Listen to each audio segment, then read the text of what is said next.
we're here with Coach Wilcox for our Tuesday media availability. If you have a question for Coach, go ahead and let me know in the chat, and we'll go ahead and get started with Jeff Ferrato. Good morning, Justin. Can you give us an update, first of all, on the status of Sam Jackson, Matthew Cindric, and Nate Burrell? And if Sam is able to play, would you still be using two quarterbacks in this game, or do you know yet? Yeah, so Sam's day to day. He was out there running around practicing today, and we will make that decision when the time is right. But nothing to announce today there. In terms of Cindo, we'll see. Kind of getting a little more information. And Nate Burrell should be back and ready for action on Saturday. Okay, we'll move to Michael Wagaman, and we'll stick with the single question on the first round and ask follow-up second time around. Michael? I'm sorry, Carl. I didn't have a question for Justin. Okay. Are there other questions for Coach Wilcox here? Let me know in the chat. We'll go to Steve Kroner from the San Francisco Chronicle.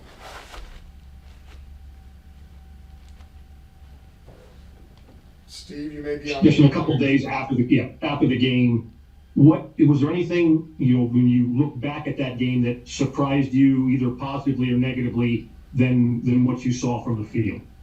No, not necessarily surprising. There was some, good things. I felt like the guys came out with good energy. We competed hard, rotated a lot of players, which we knew that we would. I think offensively, when we stayed in rhythm and stayed away from those pre-snap and or technique errors, that we moved the ball really efficiently, ran it pretty well, hit some big runs, did some good things in the pass game. I was really proud of the guys who stepped up, when we had a couple injuries during that first half, and we're able to put a bunch of points up on the board. Special teams wise, I thought there was some good effort. We got to get better in some areas that became evident, but it was good to get some guys some reps there. Defensively, it was the two explosive plays really, were the things that showed up. The two explosive passes, one miscommunication, one technique error that we got to eliminate. They played pretty solid other than that, and took the ball away 3 times, which was key. Second half was really strong. I thought the complexion of the game, it was those middle 8 minutes, the last 4 minutes of the first half, and then the first 4 minutes of the second half really changed the complexion of the game. So I'm happy with their effort. There's a lot to improve upon, as we all know. Okay, we'll move on. Are there others actually with first round questions? Okay, actually there are. We'll go to Thomas Dunn from Right for California. Good morning, Justin. When it comes to game playing for Auburn, how tough is it to put attention on their tailback, Jarquez Hunter, with his status up in the air for this Saturday's game? Yeah, we'll see what happens. They got some very talented running backs. They didn't have the full stable of them last week, but we know they have a lot of talent in that room. And so we got to do the best we can, preparing, knowing that they'll have really good players across the board on offense, defense, and special teams. But he's a very talented guy, no doubt. Okay, we'll go to Michael Wagaman now from Bear Insider.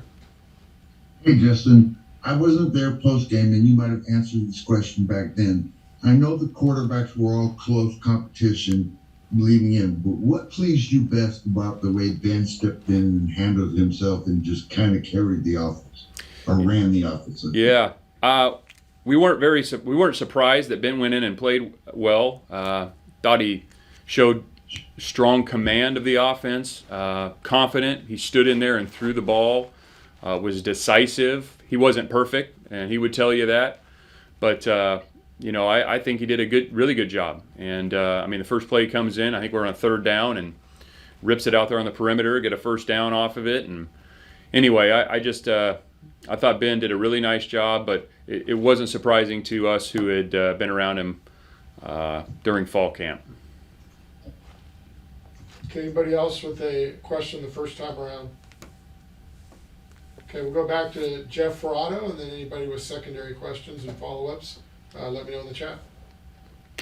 Justin, if you do have both quarterbacks available, would you be tempted to play both, or your plan a week ago was to play Sam all the way through unless something happened? Wondering where you're at now. Yeah, that's a decision we'll make, Jeff. Probably not one we're going to be discussing during the week, but I suppose everything is on the table. But really, I thought, again, Ben did a really nice job. Sam did some really good things when he was in there. So, yeah, we'll see where that all goes during the week. Okay, any other questions for Coach? Jeff, go ahead. You feel free to ask follow-ups, Jeff. Okay. Can you talk about what you saw from Auburn's defensive pressure? They had 4 sacks, I think, 6 quarterback hurries. Will this be a different level of challenge for your offensive line? Yeah, I mean, physically, just different level athletically, size, speed, quickness. That's going to be, noticeable from week one, and that's not a slight on North Texas at all. It's just different. And so, they're very big up front. They played quite a few guys.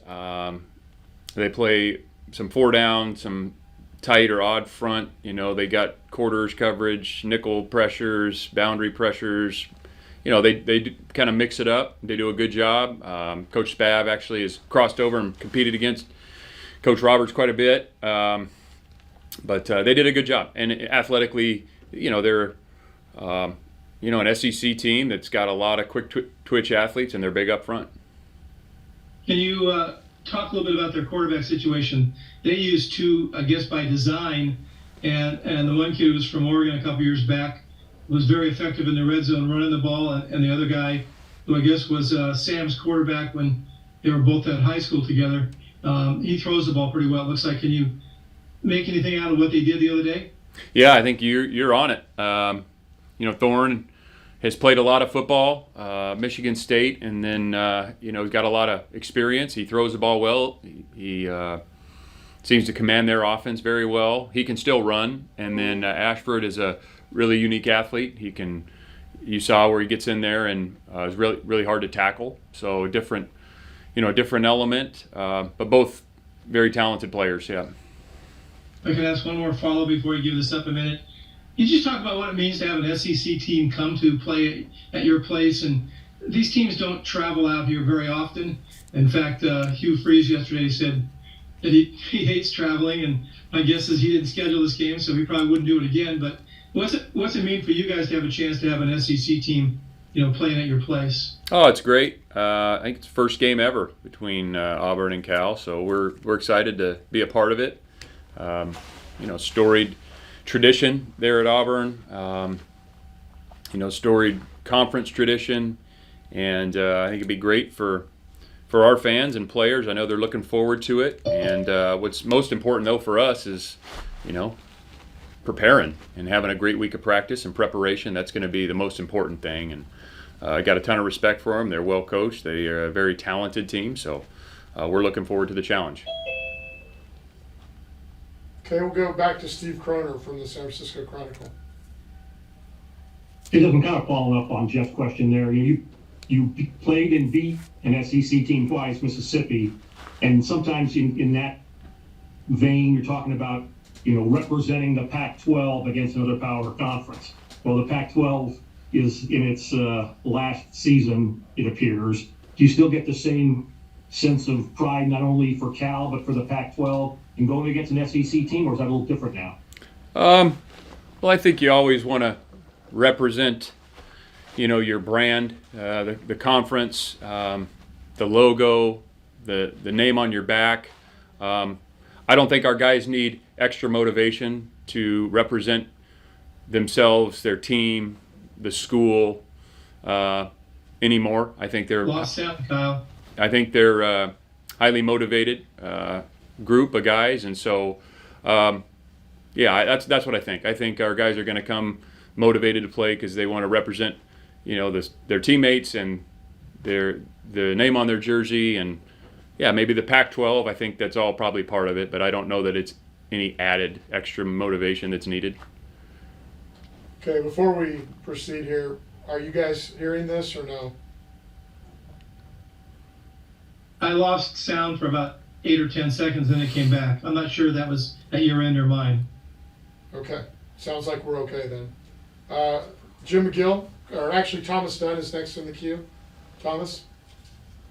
So, Justin, we've asked you a ton about what it's like preparing with two quarterbacks for yourself, but what's it like preparing from the opposite end and preparing for two quarterbacks, like with Peyton Thorne and Robbie Ashford? Yeah. And, like, a certain time just to prepare for one versus the other. Yeah, I mean, you have the information that's on the tape, based on what they've shown, and then, you're always going to see something new or different. That's why teams game plan, and that's why there's coaches. So we'll see some things during the game that haven't been on tape, but that's what the week of preparation's for, and then you got to play on principle.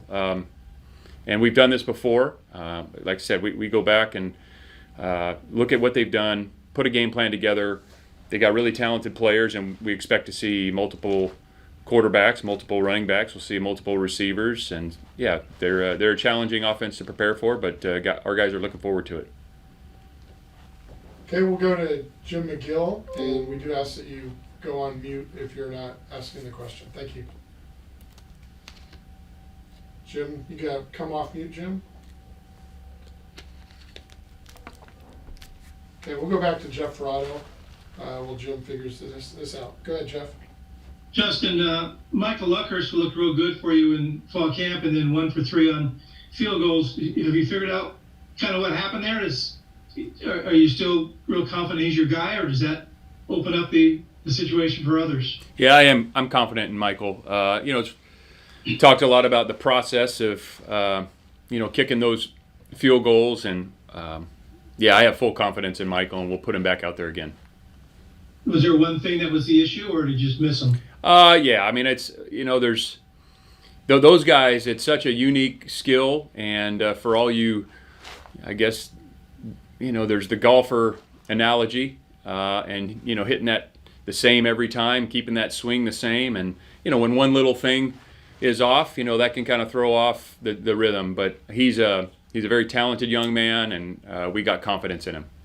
And he still got his own confidence? Absolutely, and he should. Okay, we'll go to Matt Moreno from Cal Rivals. You've talked a lot throughout the offseason about kind of those moment of truth plays, the 50-50 balls, all those types of things. You obviously have alluded to the explosive plays. I mean, how did you think the defense did in particular, maybe both sides of the ball, in those moments and coming into this week? Yeah, I would say we were better, but defensively, we got to eliminate those explosive passes. The first one was more of a communication error, which is frustrating, but I expect those guys to clean that up. And the second one was a technique error, and we got beat up over the top. But I think it's you got to track those things. You got to address the issues and work on them so you don't make the same mistake twice. And eliminating explosive plays is a simple concept, but it's not easy because the other teams have schemes and they have good players, and so conceptually it's simple, but there's a lot to that. And so I'm confident the guys will continue to play better. I thought other than those two plays, the defense really played pretty well. I thought we tackled pretty well. Again, the level of explosiveness and speed is going to be different this week. So it'll be a new challenge and one that they'll be excited for. Offensively, I think the 50-50 balls, I thought we were pretty good, but still have room to get better. And I'm excited for those guys to keep growing that receiver group. But I thought a number of guys made some contested catches, and we need to continue to see that. Okay, Jim, are you ready now? If you're ready, go ahead, Jim. Yeah. So, Justin, you didn't seem particularly interested to talk about the weather heading into Texas, but now that the game's over, did the weather have much of an impact on you guys, and did your increased depth over recent years play a solid role, and did you sense that they started to wear down in the second half? Well, we had one or maybe two kind of cramping issues during the game, but other than that, we rotated a lot of players. The way the game plays out will also impact those things, because offensively we put some drives together. We were rotating some receivers, rotating some running backs, tight ends were in and out.